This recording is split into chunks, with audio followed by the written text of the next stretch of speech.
Welcome to our TV network, your ultimate destination for all things exciting and essential. From mouth-watering food to the latest in fashion, health, education, music, movies, and news, plus thrilling sports and breathtaking travel. Our TV network brings it all to you. Tune in today and experience the best of every world, all in one place, RTV.network.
Welcome to the final episode of this season of Connect Caribbean Report here on Kalaloo Alliance Media, our TV network.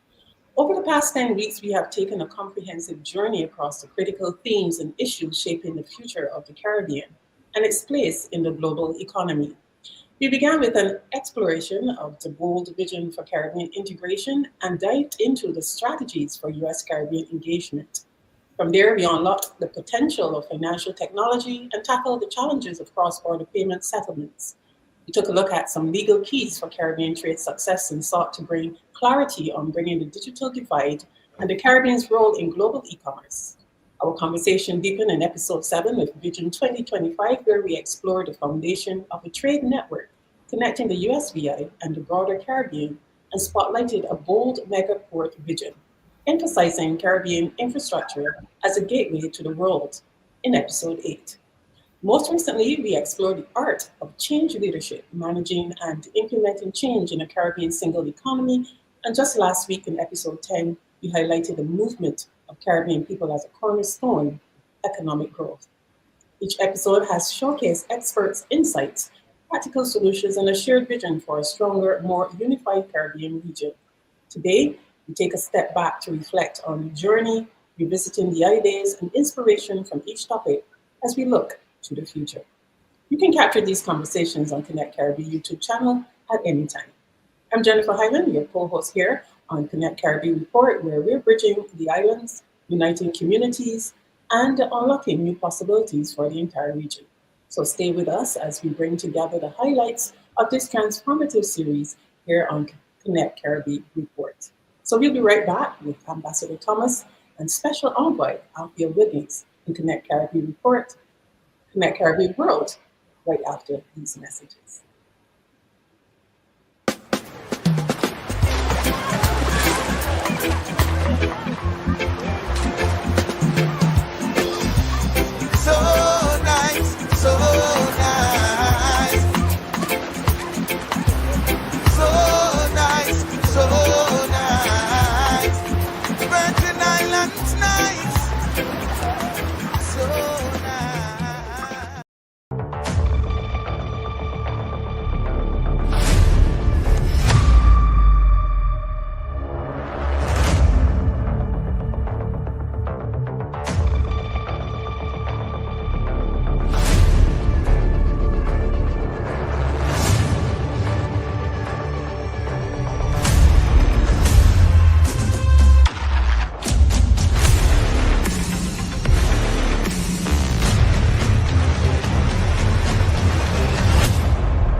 Welcome to Connect Caribbean World, where I have with me the highly esteemed Ambassador Special Envoy Alfia Wiggins. Welcome. You were missing for a while, but I'm glad you're back for our last show.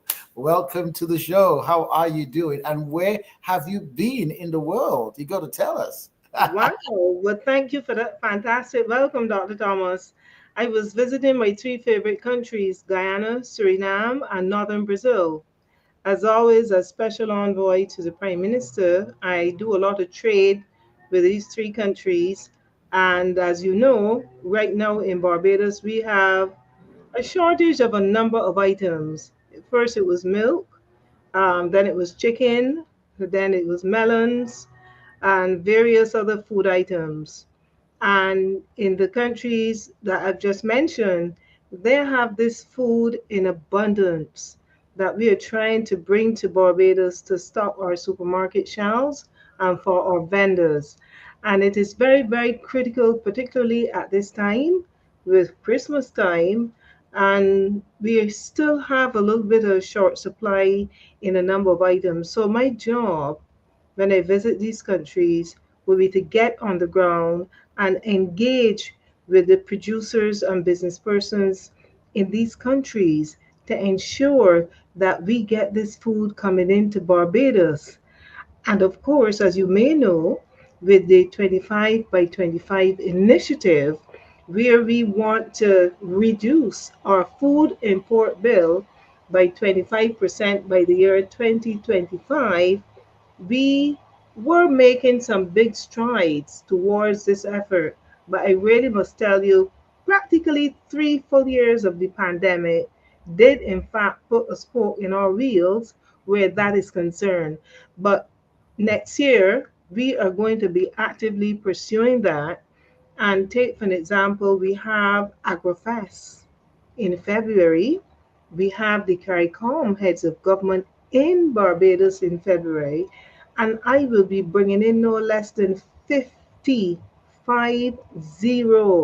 Brazilian businessmen and farmers to bring their products at AgriFest and show Barbadians what is out there that they can have. That is amazing. That is absolutely amazing. And, as we've talked about Connect Caribbean world, the world of maritime connectivity, the world of trade connectivity, commerce, e-commerce. As we've gone through in all the shows that we've had, which one for you was absolutely key? What are your significant highlights in the things that we discussed that are so dear and so important for the future economic growth of the Caribbean region? Yeah.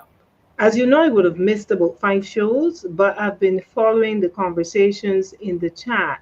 Yes. And there has been, especially with Mr. Weeks, he would have been posting a lot of interesting items with respect to Caribbean and American trade and Caribbean and American economy, whereby he is showing that with the introduction of the ferry as well as trade, that we have to look to other countries and other boundaries where we can do business. As a matter of fact, in a meeting with some Guyanese last week, we talked about how the ferry can help transport that same food that I spoke about from Brazil into Guyana, and the ferry obviously will bring the food from Guyana to Barbados.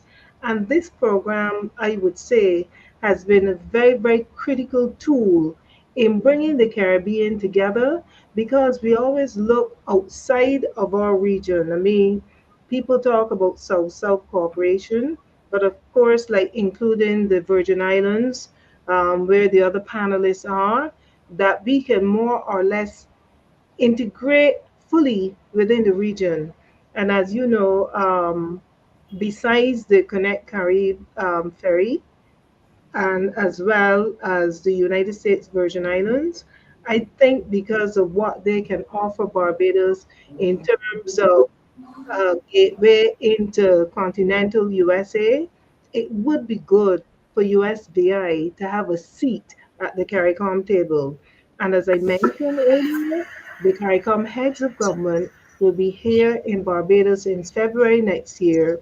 And I think that that's a wonderful opportunity for the other three panelists to come to Barbados and at least engage with some of the CARICOM officials that will be here and to at least show them what USVI, what they can offer to us in CARICOM, because you can't live, no man is an island.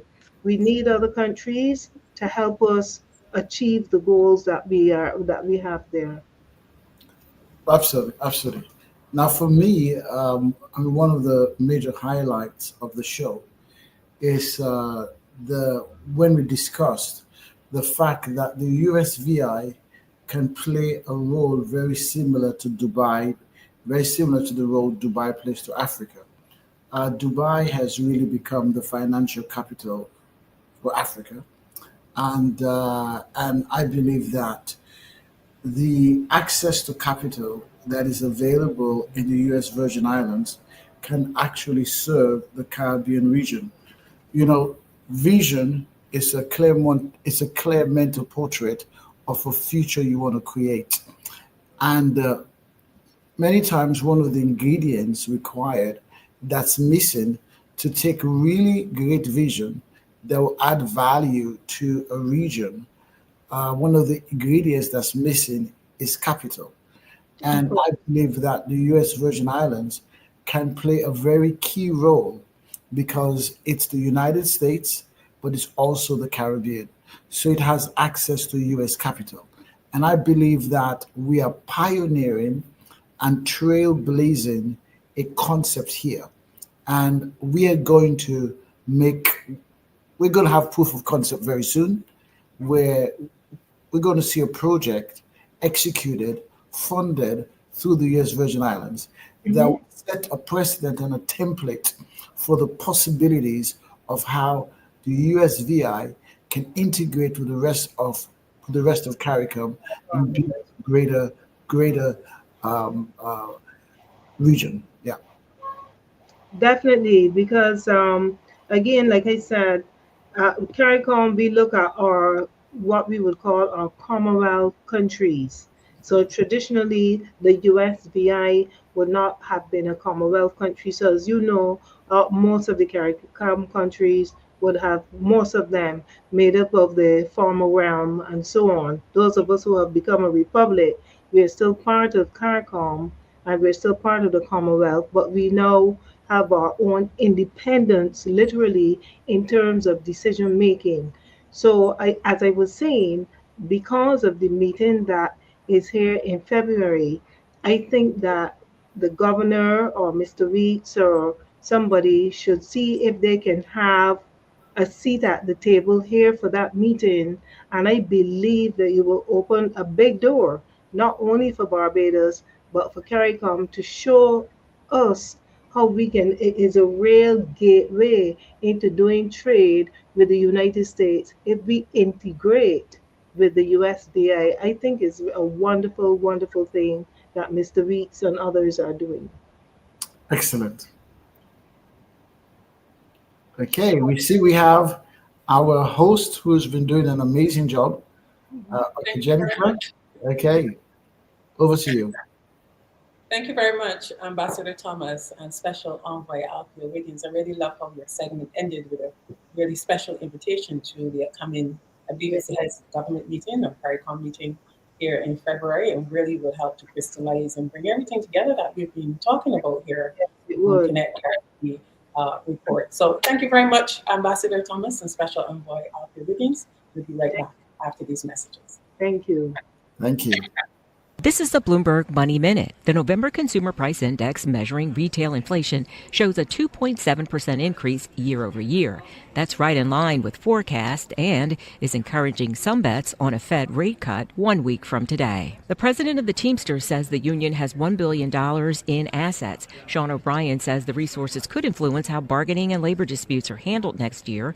The Teamsters' next strike target could be Costco. The union represents about 18,000 Costco workers, and their contract expires at the end of January. A federal judge sides with the Federal Trade Commission and blocked Kroger's proposed acquisition of Albertsons Markets. The FTC has contended that combining the two big grocers would result in less competition. Kroger and Albertsons are reviewing their options. Google releases its annual Year in Search. The number one search category worldwide this year is sports. In news-specific searches, the big topics were the U.S. election and excessive heat. Kimberly Adams.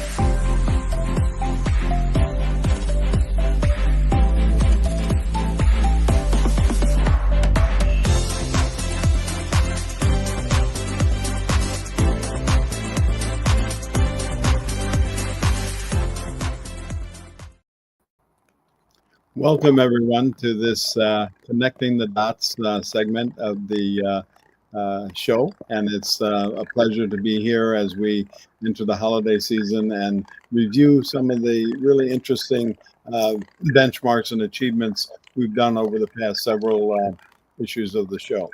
We've been talking about, from our Connecting the Dots, how do we address the issues of national trade policies, strengthening the regulatory frameworks. We have to increase our habit and our capacity for trade negotiations, such as Envoy Wiggins has talked about in the opening section. We need to look at these public-private partnerships and what we've done, such as the signing of the historic MOU by Governor Bryant, to look at how can the private sector actually take some action. And then we have to invest in the trade infrastructure. So all of those things that we've been discussing these last few weeks on key regulatory bodies, the trade agreements, the best practices, and the challenges that we have, such as the lack of infrastructure, the bureaucratic delays, limited resources, crime security concerns that are present that we have to address, and what we're doing with food insecurity that was addressed earlier. So we're happy to be with you. My colleague and I, Chris Principe. Welcome, Chris. And you've been traveling around the world as we've been focused on the Caribbean. And so I look at you as our envoy in connecting the dots to China and Hong Kong and all over the world and England as you connect the dots with us. So, Chris, good afternoon. Great, John. Thank you so much. And yes, I do have the benefit of travel, and I'm typically asking in each place what their feelings are about the Caribbean and their interest. And when I'm doing that, I'm finding, a lot of interest, especially once we get past the beach and of course the tourist side of it, which is amazing. But the other thing that's really important is I think that there is opportunity for private investment in the area, and with the goals that we have for next year in terms of the ferry service, which is very critical, and the port and airport and facilities in the Virgin Islands, I really look forward to seeing that we continue the challenge and look to make that reality and see something happen. Along with that, I'd just like to wish everybody a Merry Christmas. Well, thank you, Chris, for connecting those dots. And as we all know, currency is the precise dots that connect us. But we're welcome into the segment, Ambassador Dr. Thomas, because we've been working on the physical connecting of the dots, and we have some exciting things that are proposed as we look at these 3 hubs that connect all of the 15 or so CARICOM nations into hubs in Trinidad and Tobago, in Bridgetown in Barbados, and in St. Croix. So as we look at those things of the ferry services that we have, the air services, how do we use these things now to actually make progress? And I think next year we position this with my favorite section, happened to be 5 when we're talking about the vision, but we have to have the will to turn that vision and that dream into reality. And I think that will comes from the private sector and some of the initiatives that Dr. Thomas talked about in the first segment. So, Dr. Thomas, what's your take on how do we connect the dots in this Caribbean diaspora? Thank you so much. Thank you for that question. We have to have some tangible products, tangible projects that emerge. Now, I believe that, particularly in the region, because of the culture of the region, that innovation, I define innovation as thinking outside of the box of history to find new solutions to old problems. Now, we have an old problem here, which is regional connectivity.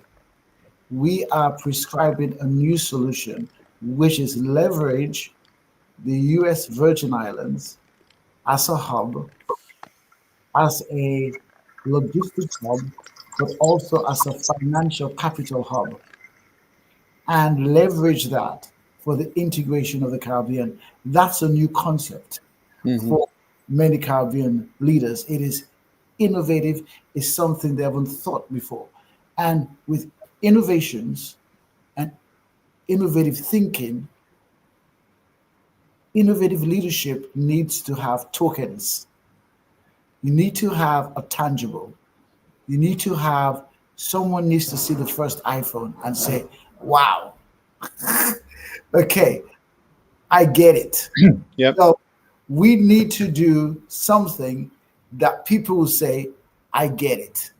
And I believe that we are certainly, this team is going to pull that off next year.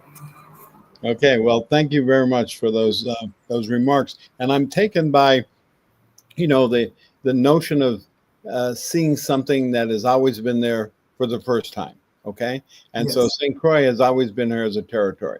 We Yes. have certain advantages with the Jones Act, with the separate customs jurisdiction, but we really haven't acted in such a way for our neighbors in the Caribbean. We've sort of been egocentric and maybe looking a little bit with Puerto Rico as another U.S. territory, but we've been always looking north. Okay, and so in that case, with the when we talk about the financial aspects of that, we can attack the capital because we are an insular part of the United States. So we can actually travel back and forth. There's no restrictions.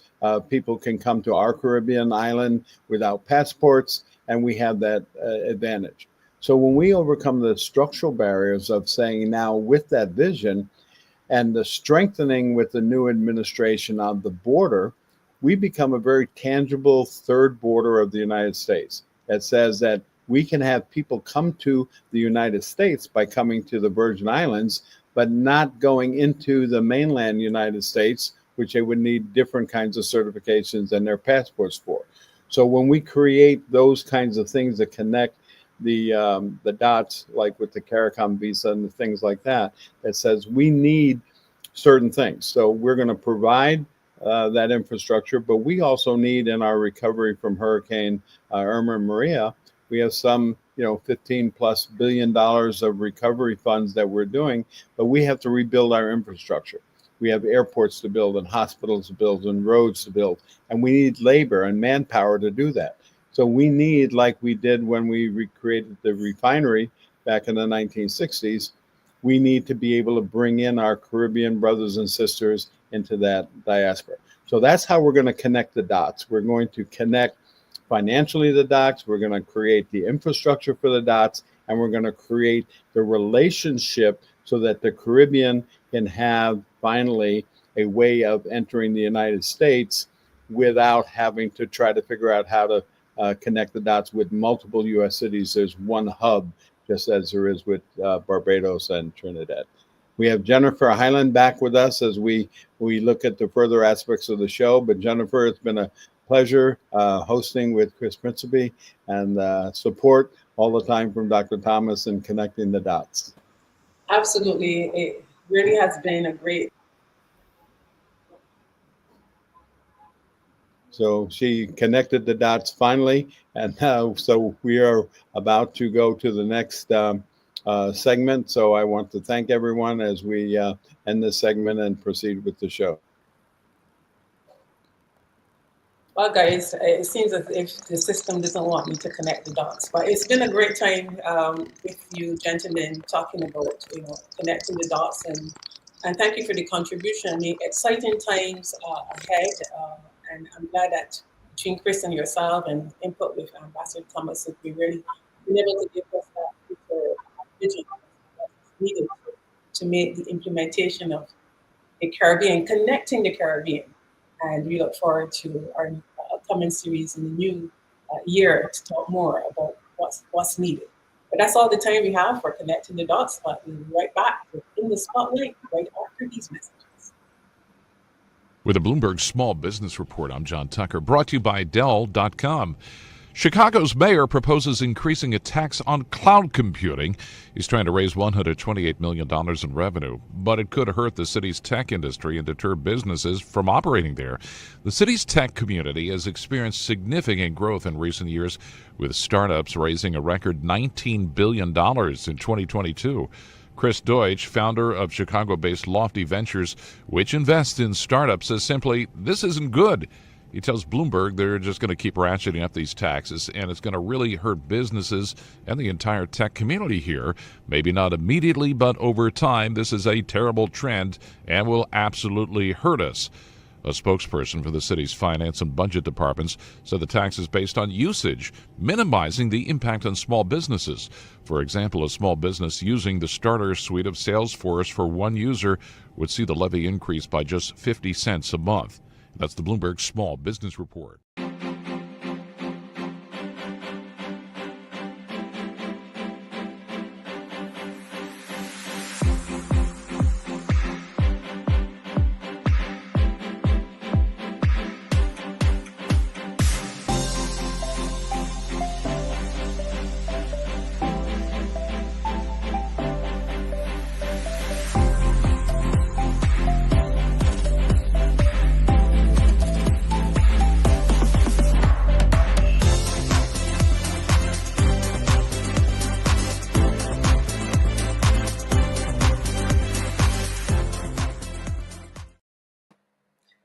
Welcome back to Connect Caribbean Report, and we are in the spotlight.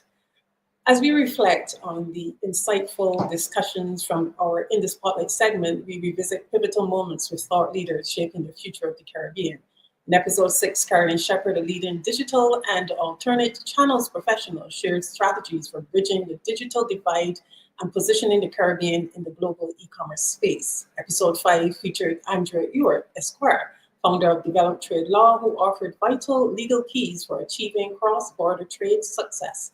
In episode 4, digital strategist Kieran Rose broke down the intricacies of cross-border payment solutions, paving the way for smoother trade and commerce. And finally, episode 3 spotlighted Kurt Prasad, founder of FinTech Islands, as he shared innovative fintech solutions poised to revolutionize the region's financial landscape. Together, these voices have illuminated a path toward economic integration and growth across the Caribbean. So let's take a look back at some key moments with my guests here on In the Spotlight, and we'll be joined with Connected Voices coming up after the break. But let's play that video and listen to a recap of our guests. And I wanted to know, what are some effective strategies you've seen or implemented to increase digital adoption and improve user experience for the Caribbean consumers and business? I think you touched on it a little bit, but in the last 2 minutes, if you can just give us a synopsis to that question. So in addition to digital payments and mobile wallets, etc., on the other side of digital is the consumer, right? And at the end of the day, if it's not a consumer-first solution, there's a lot of failure that can be inherent in it, because consumers expect the same level of usability and engagement that they get from Amazon, from anything that they get here in the Caribbean. So one of the most important things is to understand the market, make sure that you're answering the market's needs, and then designing with the market in mind, as opposed to giving the market something and just kind of trying to hope that it fits. because when it comes to digital engagement, people tend to not use something that is does not have a good design. We have businesses that do not fully understand the full gamut of compliance and regulatory issues in the context of trade expansion within the region. So let's start there quickly before I pivot to the US elections upcoming and the potential trade dynamics that can impact the Caribbean. So my first question for you are, what are the top compliance and regulatory issues Caribbean businesses should prioritize as they expand their trade within the region? Yeah, sure. Thank you, Jennifer. So what businesses should care about is market access. That's the purpose of trade agreements. And in the context of intra-regional trade, we are talking about the CARICOM single market. So for businesses, this means becoming familiar with the entry requirements for their products or for their services. Products that qualify for duty-free origin, you begin by confirming that you have the tariff rate that will apply. So you begin with classifying the product to ensure that, first of all, you know what tariff rate will apply and will it be eligible for the preferential access on the CARICOM single market. And of course, the ability to enter your product into a market duty-free or at a tariff rate that's lower than your competitors is an important competitive advantage. So the first advice I always give to clients, to companies, is as you are seeking to expand your markets, look for preferred opportunities to enter your products on a preferential basis. And of course, regional-wide, the CARICOM single market regime provides that. What lessons then, based on what you just said, have you learned from the Asian market that can help accelerate the adoption of cross-border payment settlements in the Caribbean and building that trust, as we've heard from our co-hosts previously? Yeah, so I'll preface by saying this is my third week in Thailand, so I'm brand new, but within that 3 weeks, a lot has really just blown my mind open. One example, we have a vending machine called a Thao Bin machine in our condo, and it essentially makes your coffees, your teas. It's one machine that does a whole bunch of drinks. When you click on payment, it gives you options. Usually a vending machine gives you two options, physical cash or coins, right? Yes. Bills or coins. This machine, it's taking over 20 different digital payments. Wow. So that over 20 digital payments, and it still takes cash, bills, and it still takes coins, right? So nothing is 100% cashless, but you have options. Now, one of the things that really blew me away is that you have a high concentration of WePay. Mm-hmm. That is the AliExpress, and also the WeChat Pay from Asia, from China, right? These are two platforms, Alipay and WeChat Pay, that are accepted almost anywhere you go.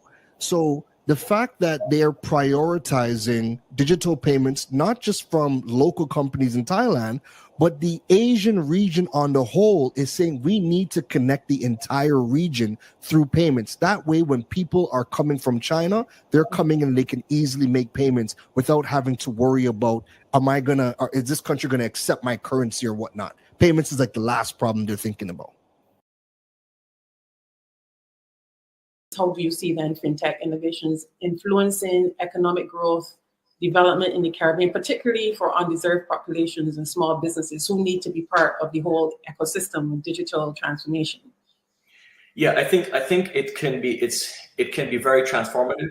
I think it's something that if done right and if tackled right and if you create a grassroots movement with it, can drive economic growth, right? And sustainable economic growth. You know, there's in the world, there's a big wealth gap that's happening right now. And, you know, the one way, you know, people put out there's like some, you know, wealth distribution. Well, wealth distribution is only a short-term impact. It's something that will last a couple of years and then, you know, it will go back to the same status quo. I think the way to really solve this is through a sustainable effort where you're looking at financial inclusion, financial literacy, access not only to financial services, but access to credit. Well, those were my favorite highlights in connecting in the spotlight. And then remember, if you want to capture the previous 10 episodes and listen more to my guests and their contribution here on Connect Caribbean Report, you can visit Connect Caribbean Report on our YouTube channel, and you can freely watch the 10 previous episodes. But we'll be back with Connected Voices, where all of my guests and resident co-hosts will have a conversation as we look towards the future. So we'll be right back after these messages. This is the Bloomberg Real Estate Report. I'm Denise Pellegrini. More investors are forecasting a return to office for more workers. 80% of CEOs want their employees back in the office. 6 months ago, it was 35%. Chad Treadway, JP Morgan Asset Management, head of America's Real Estate. I do think you're going to see office recover. We're seeing gains in office. Obviously, JP Morgan is a big office user. We have our new headquarters going up. And Treadway says unloved office space is limited. The winners in office are technology enabled, have great amenities, and both clients and employees actually want to go to the space. 60% of overall market vacancies are in 10% of office assets. So there's real winners and losers. Castle Systems says workers who went to the office in 10 of the largest U.S. metros rose to just a little over half of pre-COVID levels in the week ended December 4th. In the L.A. metro, the number rose substantially in the last week, but is still less than 47% of pre-COVID levels. And that's the Bloomberg Real Estate Report. Reimagine a world where the Caribbean is seamlessly connected, where our people, our cultures, and our economies move freely across the islands. This is Connect Caribbean, more than a ferry service. It's the heartbeat of a new era, an era where economic opportunities expand, where trade flows freely across our seas, and cultural exchange flourishes. We are linking businesses, empowering communities, and reigniting the hope for a truly integrated Caribbean. Together, we're shaping a brighter, more unified future for the Caribbean. Connect Caribbean, connecting our islands, our people, our future.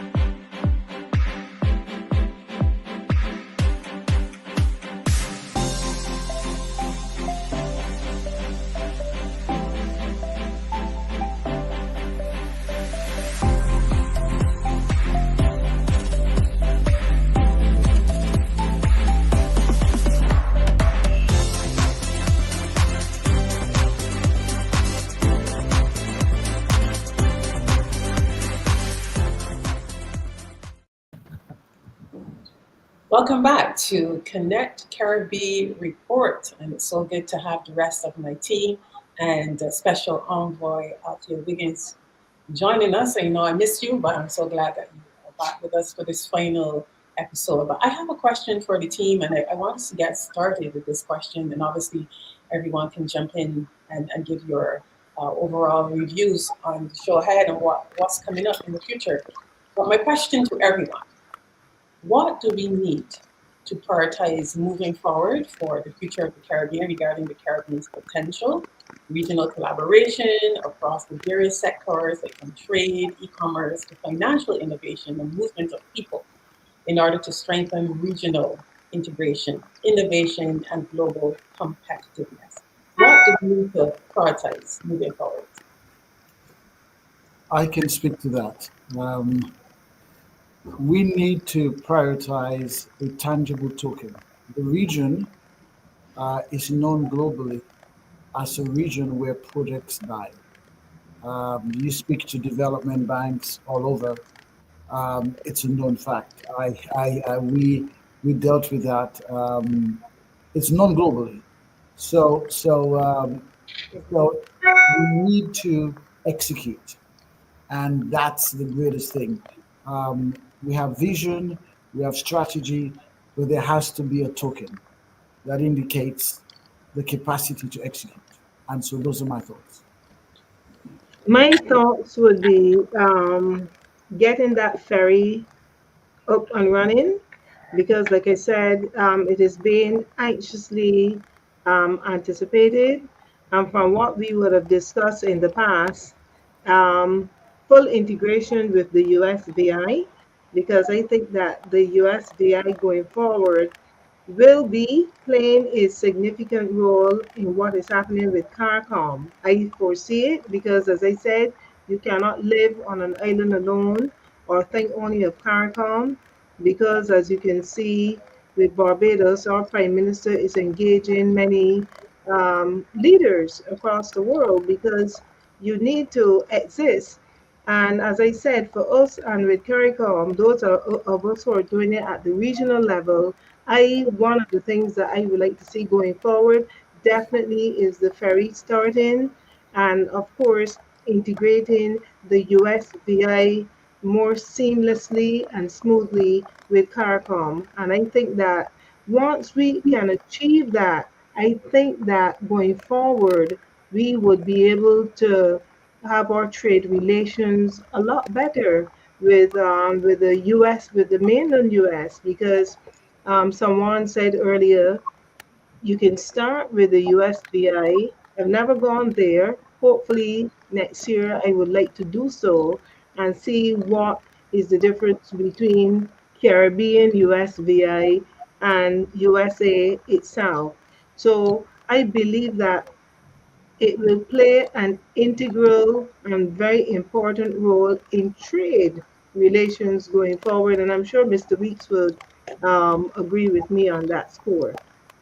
So we have many things, and segueing from connecting the dots and where we go. We have a vision, okay? But the vision requires change. And it requires that we can't continue to do the same thing, waiting for something different to happen. Absolutely. The umbrella over this change agenda is uncertainty. And uncertainty, it stops the wheels on all sorts of things because people just don't know. And I'm talking about some of the uncertainty that's created by the changing in strategies of how the mainland U.S. looks at the territories and how it looks at the Caribbean. So we have this opportunity now with the changing of the administration and the commitment that's happened in so many different ways that we can actually put into action these kinds of things. So we have the vision, we have the ideas like the ferry boats and the things that can do. We know the opportunity because food insecurity is one of the big things that we can satisfy by working together. And people understand that the Caribbean has this strategic placement now with several major things that have happened with China and their new port in Peru, the expansion of the Panama Canal, and how do we figure out how the nations that are here that have connections to their commonwealths and the United States and other things, how do we work together to make this work? And I think that's the opportunity. And I think as we focus next year's broadcast on those kinds of things, we can make a difference. What we do is important, and we have to make that difference for the people of the Caribbean. Happy holidays, everybody. Yeah. You guys have, let me just commend you guys for doing a great job. And I just want to make sure that our listening audience, or viewing audience, understand this is not the end of the program. We're taking a break for the holidays, Christmas and New Year's, and then we resume the second season in the middle of January. But I want to thank each and every one of you for the part of your contribution. The question that's being asked, what is priority? Priority from my perspective, is to be able to control the messaging. And the reason why this is important, the messaging is the lowest hanging fruit that we have. The information that the public receive, the information that we put out there, and their understanding of exactly the mission of what we're trying to do. while we can look at the different components, the moving parts of this objective, remember, the CASE is the acronym for Caribbean America's Single Economy. So we're not just talking about the Caribbean. Yes, you've heard a lot about the Caribbean, but there's North America, South America, Central America, and the Caribbean. And that's the definition, by virtue of the definition, of what CASE is. And so we need to make sure that from an alignment standpoint, you have policies, you have laws, rules and regulation are all working in tandem. They're all aligned to create this new paradigm and what can be perceived as a seismic shift in the role that the region play. And here's why I'm saying that. We are doing something unprecedented and historic. We are literally taking the third border and taking a U.S. territory that is the most southeastern tip of the United States in the Caribbean. So we're very centralized. And we have certain pillars that are going to be critical to that development. But here is the most important factor in this. The pandemic exposed the vulnerability and the fracturedness of our supply chain globally as a country. What this represents is literally having the ability to nearshore and onshore the U.S. supply chain and working in partnership collectively with our neighbors, the Caribbean and the Latin American neighbors in the region, to now shift and bring that supply chain closer back to the third border. Thank you very much, Anthony, for jumping in and giving that timely overview. And as we look forward, I want to ask, what is the sense on the ground there in the USVI? What are businesses looking forward to, having heard the governor's remarks and the MOU and the future? What's the temperature on the ground in the USVI? What are you hearing? Well, let me just say this, right? And Chris, I know that you were trying to say something, and I didn't mean to steal your thunder. And so if you can just bear with me for 1 second, please. I think what is really important is this governor is literally understanding the importance, the paramount importance for the U.S. Virgin Islands to take its rightful place at the table. It is the first time you have a sitting governor that gets it, okay? And the reason why that's important is because we have three branches of government: the executive branch, the legislative branch, and the judicial branch. The executive branch will drive the agenda. The governor will lead that agenda. And so therefore, having the governor on board and understanding the role of government is important. The Virgin Islands is comprised of 3 different islands, 2 districts, but 3 islands, maybe 4, okay? And the 2 districts are very distinct from each other. But one thing we know for sure is relying on tourism, which can dominate 60%, 65% of our GDP, can no longer sustain us. We need to diversify our economy. And so the task we have as both public and private sector is for the general public to have a better understanding of the dynamics of what's involved, what is required, and how strategically we're going to do this. There is going to be short-term, mid-term, and long-term. And it's our job to be able to better equip and edify the public as to what those low-hanging fruit, mid, and long-term objectives are, because they will have a different expectation and a perception as to what is it we're trying to do. Wonderful. If I can get Chris's contribution, I know your mic was giving a little trouble there, but just give us some brief remarks on your contribution. Yes, Jennifer, thank you. And Anthony, those are some very critical and very important things that you said. I want to go back to something that the ambassador said, which I see as a key issue for us, which is we need some projects that show success. We need some projects that actually start and are working, because this is the only way you're going to be able to get the attention of the U.S. or European advisors. So for me, what the ambassador said was very critical. We also need to improve the digital awareness of people and financial education. Yeah. If I'm coming down the chimney with my bag of gifts, those would be the things that I would give as the gifts. Let's get some projects that people will enjoy and look to fund. Let's get some education and let's get the digital awareness. Yeah, okay. You're saying some very critical things there, Chris, but you're having a little challenge with your mic, but we're still able to understand what you're saying, and thank you. Definitely agree with you 1,000%. Yes. Jennifer, Go ahead.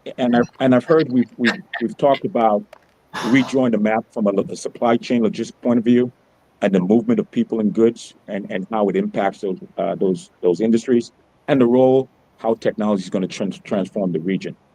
But none of those things are going to matter if you don't have the capital, if you don't foster an environment to incentivize, to spur investment capital dollars into this endeavor. And so the CASE capital market formation and structure speaks to the heart and the core of how do we then engage the capital markets for St. Croix to emerge. St. Croix is going to be that sleeping giant that's going to now finally emerge and play its role, because St. Croix is going to emerge as a financial center where, I don't care who you are, government or private sector, countries, when you want to raise capital, where we're going with this, that we become this new economic hub zone, but more important, a capital financial center for capital raise. So from a priority, when you talk about priority, the movement of money and how those money are allocated and available for investment is a key challenge for the Caribbean. And that's an area that is critical of importance for us to address. Absolutely. I really want to applaud your vision, Anthony, for the Caribbean, America's single economy, and their city as well. And I think it really is a great marriage between Connect Caribbean and Plion Group coming together to help realize something that has been eluding the Caribbean for some time. And as Ambassador Wiggins would agree, with the Treaty of Chaguaramas and 50 years trying to get the integration of the Caribbean. I think that we are onto something, and you have the right individuals on board to make it happen. People that talk strategic thinking together with strategic doing, which is really, really important. But that's very quickly, Ambassador, 30 seconds. Give 30 seconds. I would just like to say that this is a fantastic group here.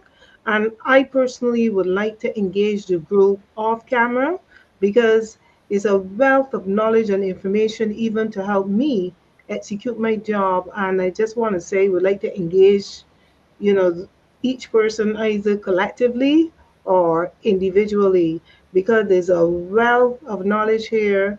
And I know that we're going to work together a lot in 2025. So that's all I want to say, because I can learn a lot from these brilliant guys here, a lot. And I want to take some knowledge. And ladies. Jennifer is also very brilliant, so I'm saying I really want to learn a lot more from you. And I have learned a lot from you, because you have a lot of knowledge that we in CARICOM, in terms of the integration process with the Caribbean American single economy, that you can share with me, that I can take to the big table. Wonderful. Thank you very much. Special Envoy Althea Wiggins, Prime Minister of Barbados, Special Envoy to Brazil, Suriname, and Guyana. But this is the wrap up, and just to reassure you, we're not closing out the program. We're just ending the series here for the Christmas holiday break.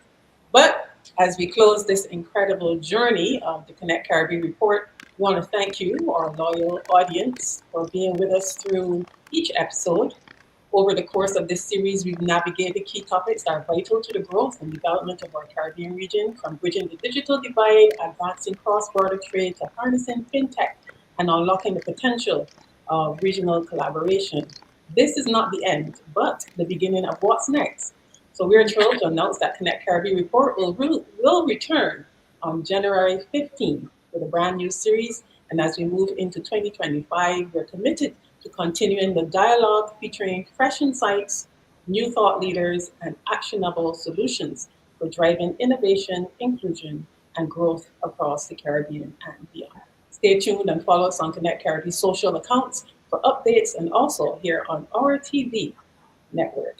So thank you for your support, and we'll see you in January for another season of impactful conversations. And we're wishing all of you a Merry Christmas, Happy Holidays, a happy and prosperous 2025 from all of us here on Connect Caribbean Report, Kalalua Alliance Media, and our TV network. And we want to thank our guest, Conrad. Yes, this project is top priority. Thank you for joining us, Conrad.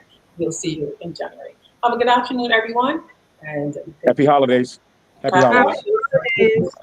Thank you.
Welcome to our TV network, your ultimate destination for all things exciting and essential. From mouth-watering food to the latest in fashion, health, education, music, movies, and news, plus thrilling sports and breathtaking travel.